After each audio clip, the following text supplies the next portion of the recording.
Exxon and Chevron are both in the red over the past year. Both reported quarterly results last week, with Chevron cutting share buybacks amid a broader pullback in oil prices. Meanwhile, Exxon is sticking with its buyback plan of nearly $5 billion in shares per quarter. We want to break down these two stocks, the challenges facing each, and what you should do with them if you're an investor. Here with us now, we've got Stewart Glickman, CFRA Research Energy Equity Analyst and Deputy Research Director. Great to have you on with us today. Let's perhaps start with Chevron, Stewart. Why is the stock in the red, and what is the bull-bear case here? Hi, Brad. Thanks for having me. So I think the bull case for Chevron, they have some nice assets in the Deepwater Gulf of Mexico. They're growing pretty extensively in the Permian Basin, like Exxon is. So both of those things are pluses. The Gulf of Mexico is a longer cycle kind of play, Permian a little more short cycle. So they have a nice balance between the two.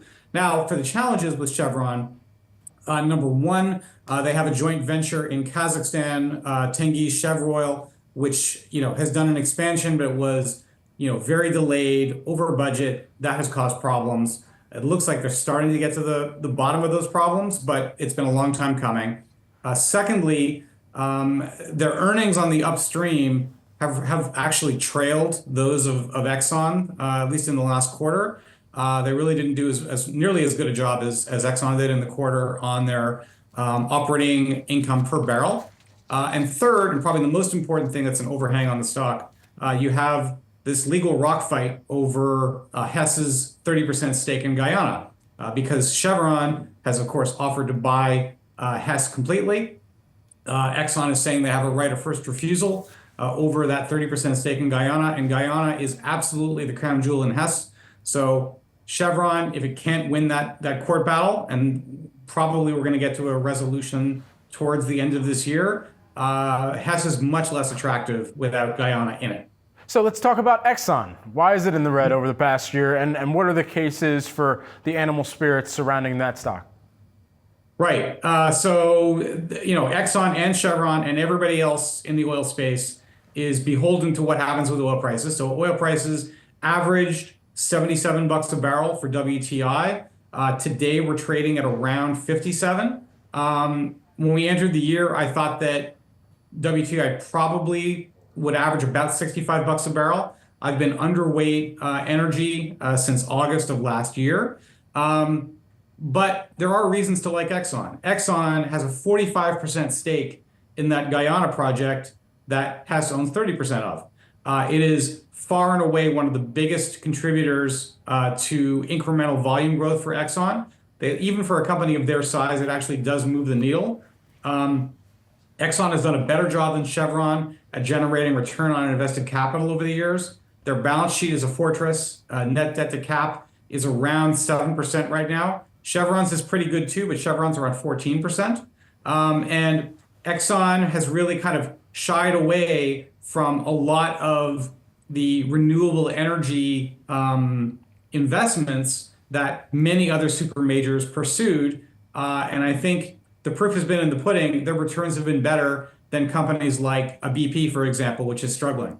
And so, as there is a Warren Buffett angle with pretty much everything, there is too within this industry, especially thinking about another name that I believe is in your coverage in Occidental Petroleum, while, of course, Berkshire Hathaway also has some exposure, I believe, to Chevron. As you're kind of evaluating what this CEO transition means, knowing that Abel has his own history as the CEO of the energy division for Berkshire Hathaway, how is this going to be considered as part of their portfolio, and what should investors do with that as they're making the transition at the end of the year?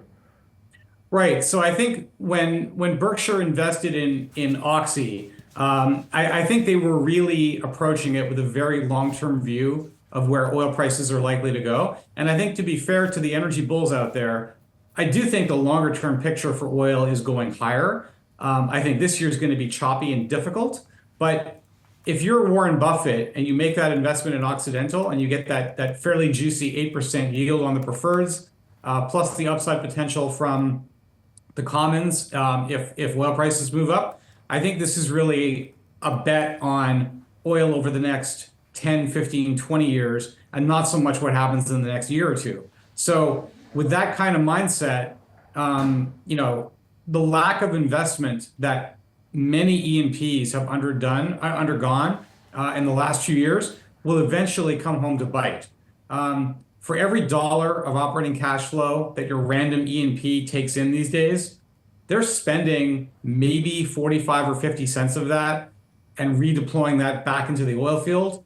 The other 50 or 55 cents is going to dividends, it's going to buybacks, it's going to debt reduction, all of which are things that don't help, get you ready for the next generation of oil supply that we're going to need to match demand. And I think Warren probably recognized that, and I think the bet on Oxy, admittedly, is aggressive. Given where oil prices are today, I just think it's a question of timing.